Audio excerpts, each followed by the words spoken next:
This is Raising Rock Climbers. I'm Marina, your host, mother of two rock climbers, and a wife to an extreme athlete. Did you ever wonder what it takes to raise one of the best rock climbers in the world? It's definitely not how you think. And today's guest, Dierdre Wolownick, will tell us all about it. It's funny, when I first contacted Dierdre, the mother of Alex Honnold, who is the real life star featured in the Free Solo Academy Award winning documentary, she immediately said to me, I'm not the usual kind of athlete's mom that you're accustomed to interviewing. And I didn't really understand what she meant by that until I ended up reading her incredible memoir, The Sharp End of Life, A Mother's Story, which I highly recommend for everyone to read because she is one incredibly resilient and inspiring ladies I've ever had the pleasure of connecting with.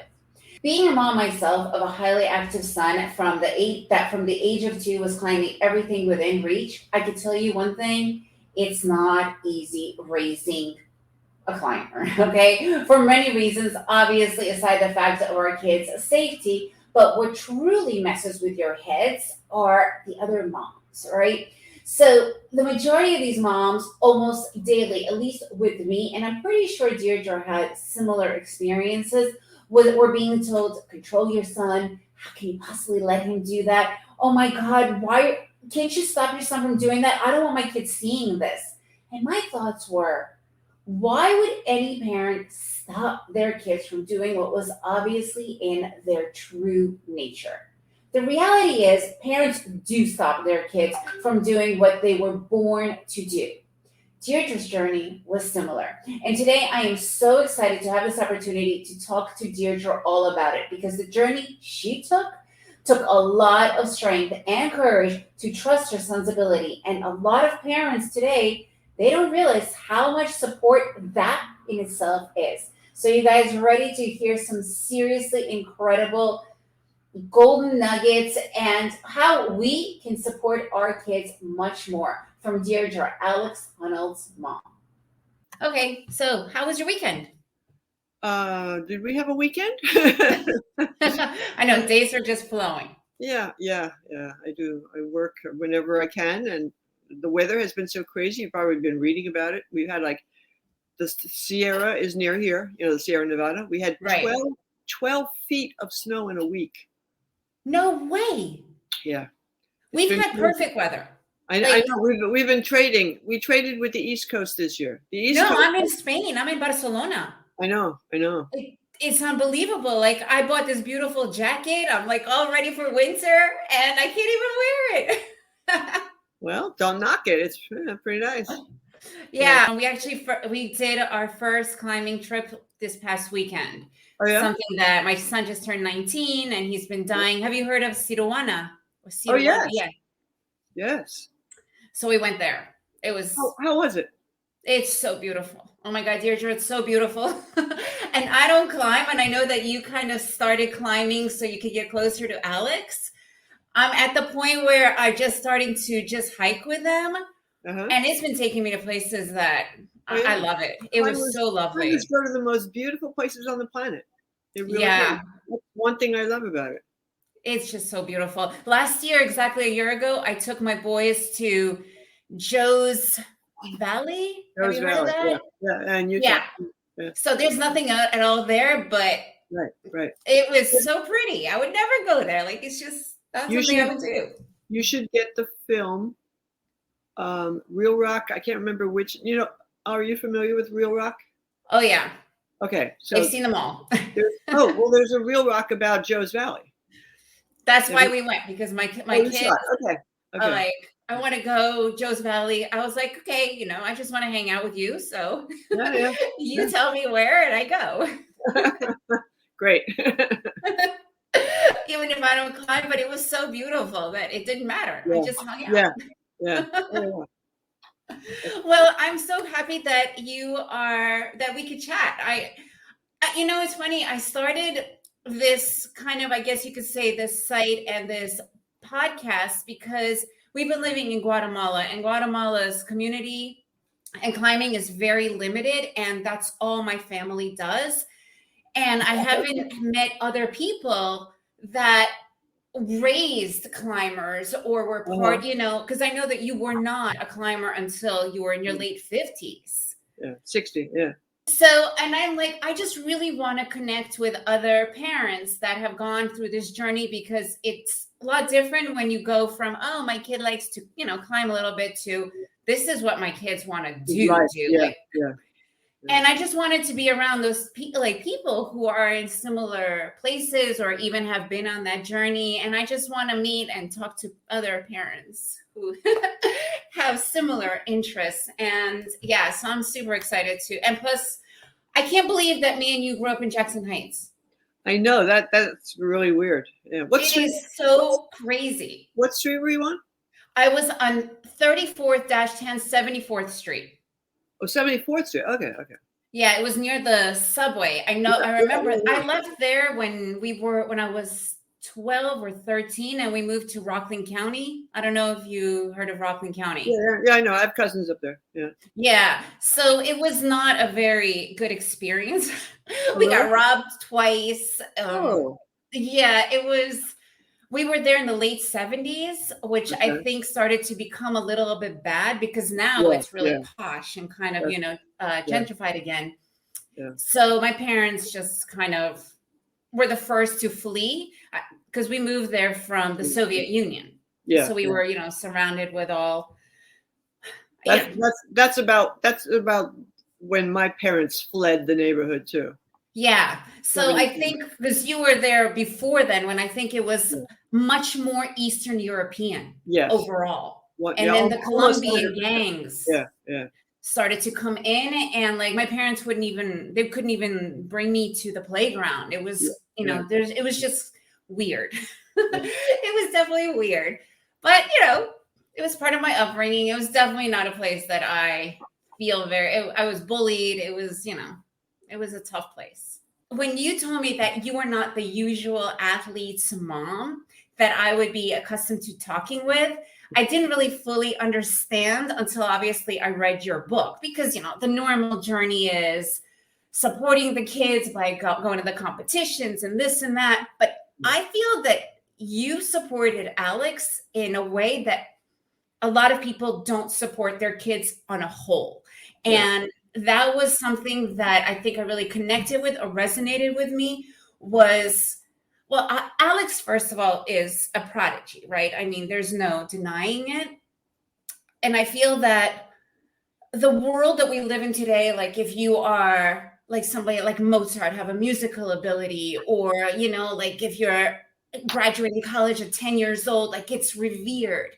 People, or like playing football. These people here send their kids to football at 2 years old. I'm like, come on. But when like somebody like Alex, who is doing, climbing crazy stuff, my son was doing similar, not as much, by 2-3 years old.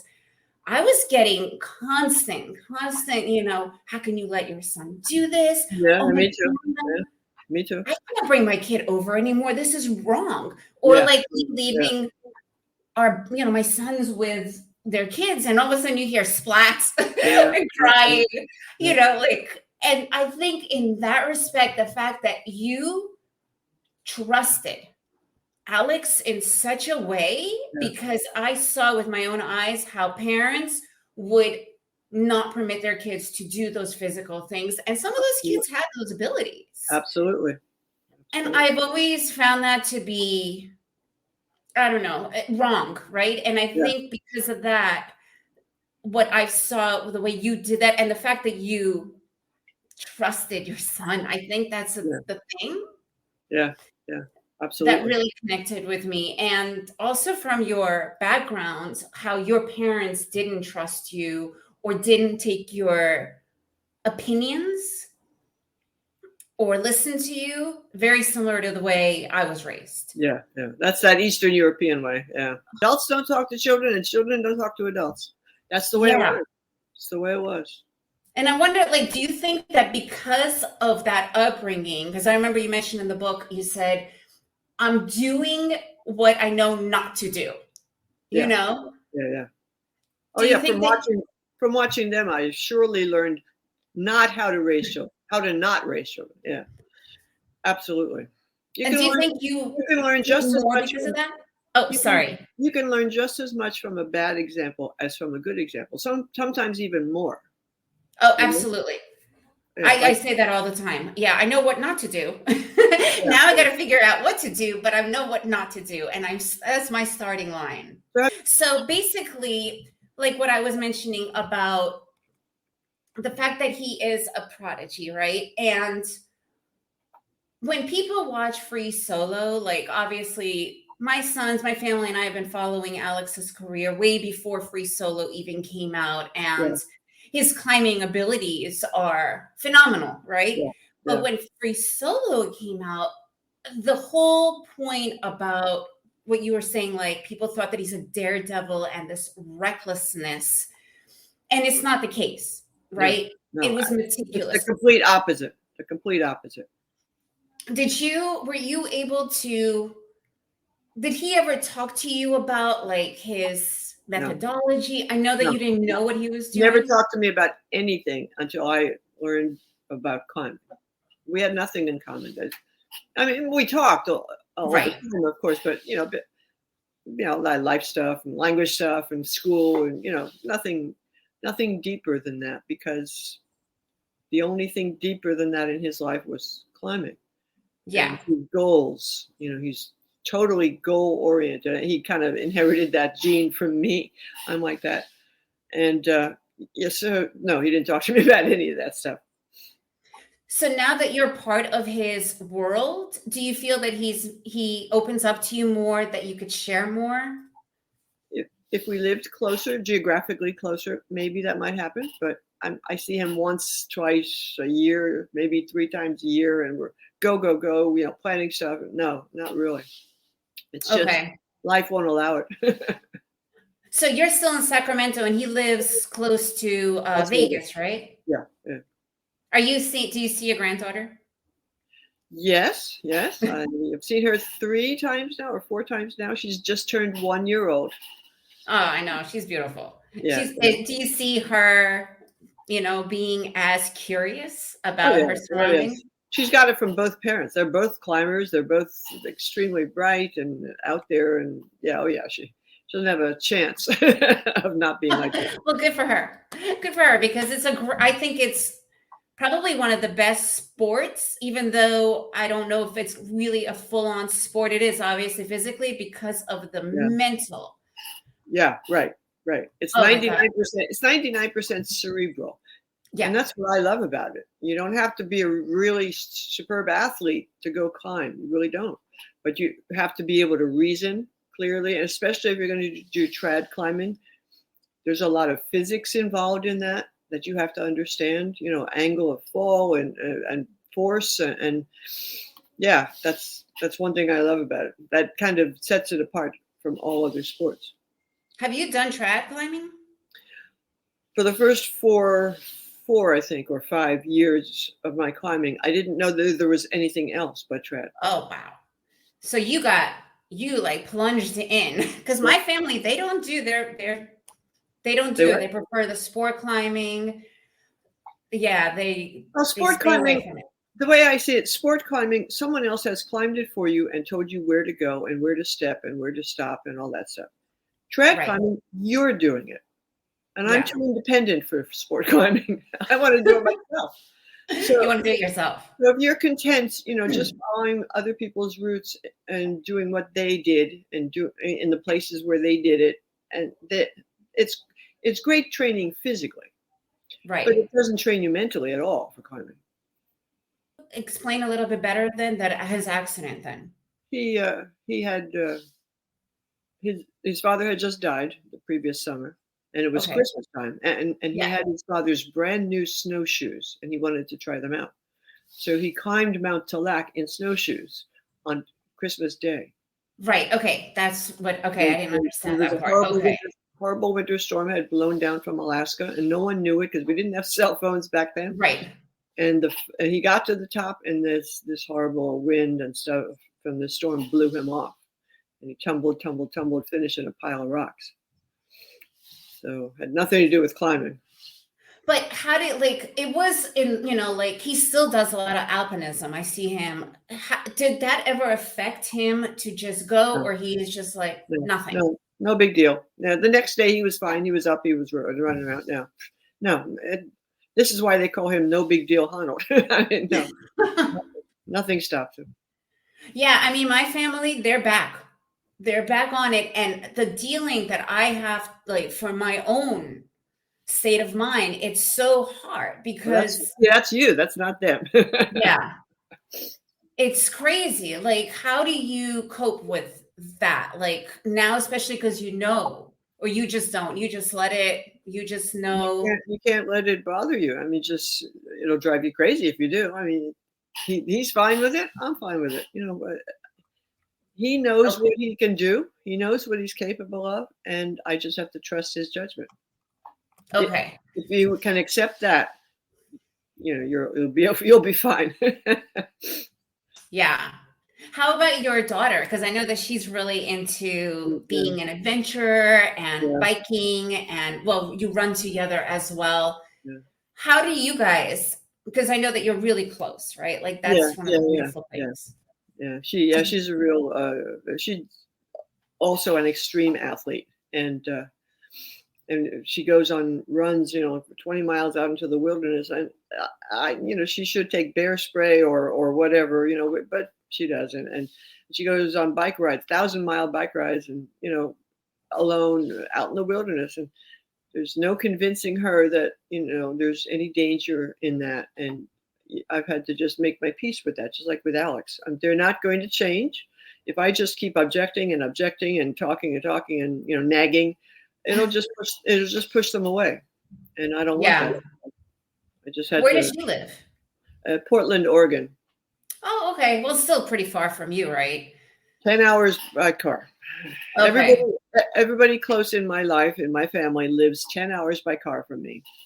Oh, well, 10 hours. Actually, Three different sometimes being directions. 10 hours drive is further than a flight, right? Oh yeah. So, so in this case, now that you have started your climbing, I know that you did El Cap, and at the way you ended your book was that you, for now, are kind of finished. Have you found a new project that you want to attempt, that you want to? Well, I didn't actually say I was finished. I said, well, that's a great goal for now. I've done it, and Right. I don't know what's coming next.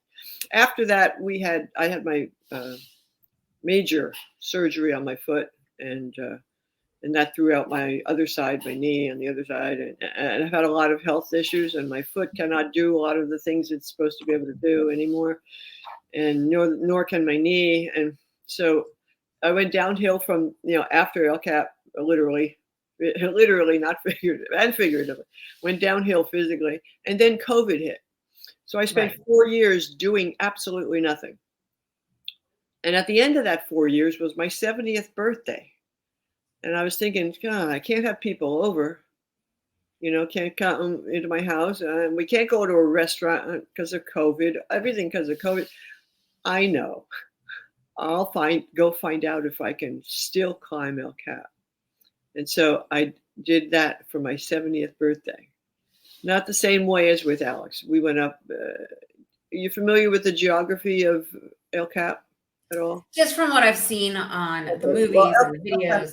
has two sides, basically, two faces. And there are 105 routes to climb El Cap. Climbers can go up 105 different ways.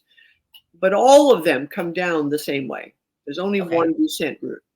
And that's the way I went up for my birthday. Because in the middle, the descent route has three parts. The first third, basically, is scrambling through forests, through shrubs, over boulders, through stream beds. It's really, really rough hiking.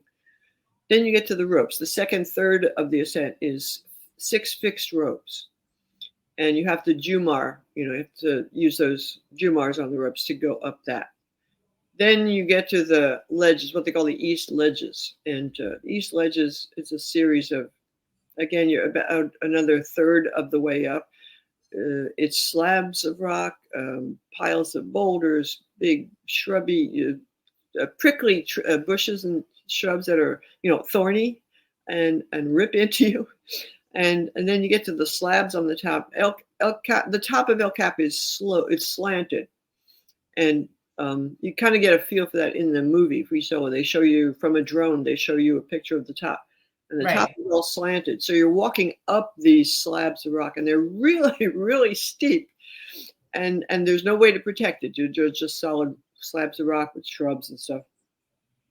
So it's quite the day, physical day. I mean, it's a lot of work, but you don't have to do any technical climbing. And since I didn't have a climbing leader, Alex wasn't available for that. So he was in Europe. I think he was in Europe somewhere. So I had a bunch of friends, got together. There were 11 of us went up. So we climbed El Cap for my birthday, 70th birthday. And when I did it with Alex, Alex holds the speed records on everything all over the planet. I know. And so we went really fast. So we climbed it in one day, 19 hours. I didn't know then how extraordinary that is. Because it is extraordinary. Yeah, all the elite climbers who climbed the route that we did take 4 or 5 days. So, Alex went supremely fast. And I just followed him like a little puppy. He goes there, I go there. And, up we went. So I wanted to know what it was like to sleep up there. So for my birthday, you mean like one of those hanging? No, tents? We didn't do that because we weren't doing technical climbing. Right. So when we got to the top, we camped on the top, on the summit. It was outrageous. I'll never top that as a birthday party. Never. No, that's a great way to celebrate your 70th. And we came down the next morning. That's amazing. You know what? Sometimes ignorance is bliss. Not knowing is probably the best way to go. Well, so it depends, because not knowing is what generates the fear too. Right. But I mean, if you're following somebody that you trust entirely not knowing that others have never done that. Right. Right. It's the best way to go. I might have not done it had I known that, it was right. Because I think that can limit you. Yeah, exactly. Yeah. For sure. Yeah. Sometimes it's just great. Like my family sometimes they say that I'm, that they worry more about me with the hiking and whatnot, because I'm not a hiker, but I've totally changed because I want to be part of their world. You have to explain to them, hiking is just walking. Yeah, I'm telling them, I'm like, stop it. I could do it all. Just go.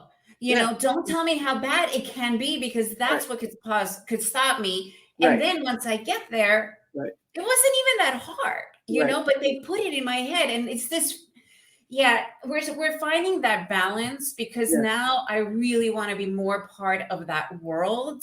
Yeah. Because of the accidents that we have had, I think they also kind of want to protect me from it. Yeah. It's a good balance, right? Like there's a lot of protecting you from it is the wrong way to go, for sure. Yes. Because the more me being in total fear is the other way to go. The fear comes from not knowing.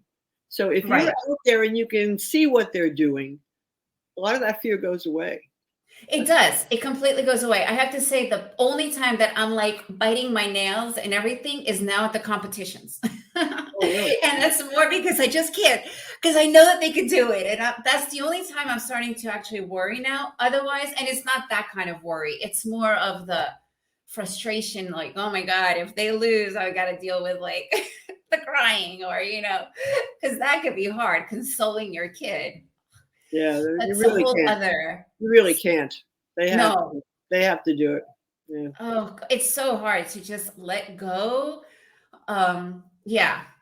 That's part of the child rearing, I guess. Right. Our main goal as parents is to make ourselves obsolete. Yes. Make our children not need us or anybody anymore. Oh my God, and that's so hard.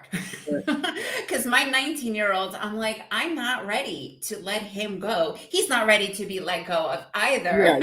Yeah. But I'm not like, when it's the time, you'll be ready. It's a natural process. Yeah. It is a natural process. In the US, like there's this whole paradigm, 18, school, they got to get out, they're ready, blah, blah, blah.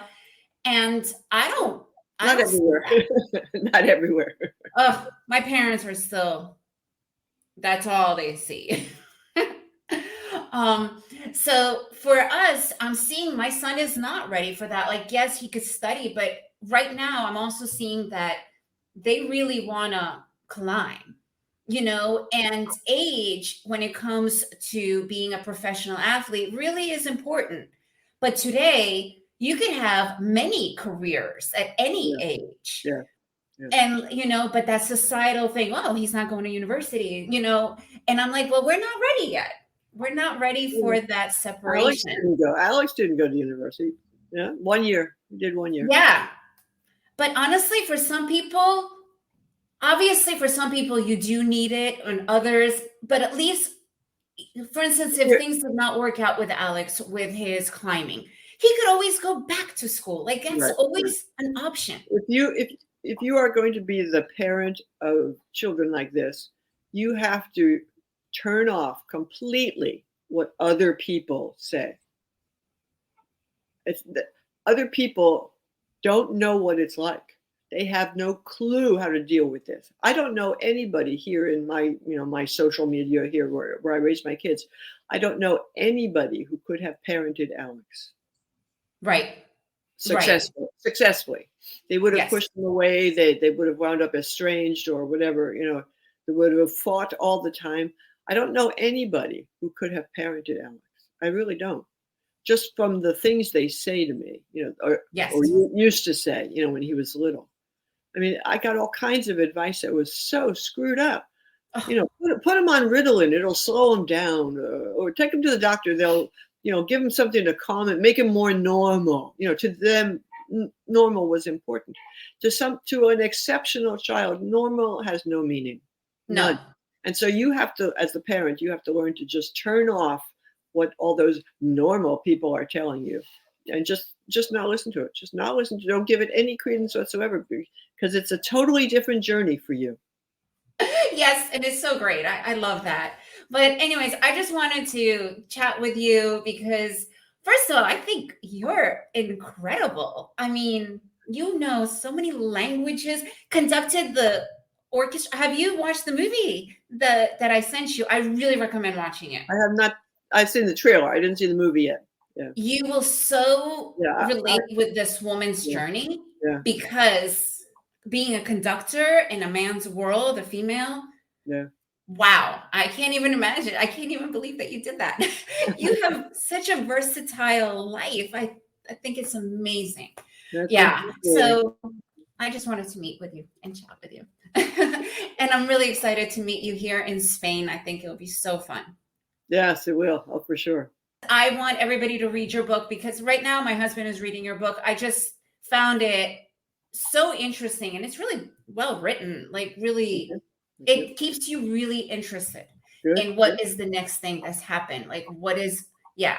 So anyways, I'm going to be putting your link for your book as well. Absolutely love your book and talking with you. Yes, the movie is coming out, right? Climbing into Life. When is that coming out? Well, it's still being it's in post-production right now. It's still being edited and music and all this finishing touches. After that, it goes to the film festivals all over the country. And at the film festivals, companies will pick it up to distribute. Right. So we won't know where it's going to go or when until the film festivals happen. The trailer is beautiful. I know. I've seen it several times. Amazing. Yeah, it is great. So anyways, I am so grateful for you to take your time and be here and to meet you. It would be so much fun to just connect and hang out and climb and talk about life. Absolutely. Okay.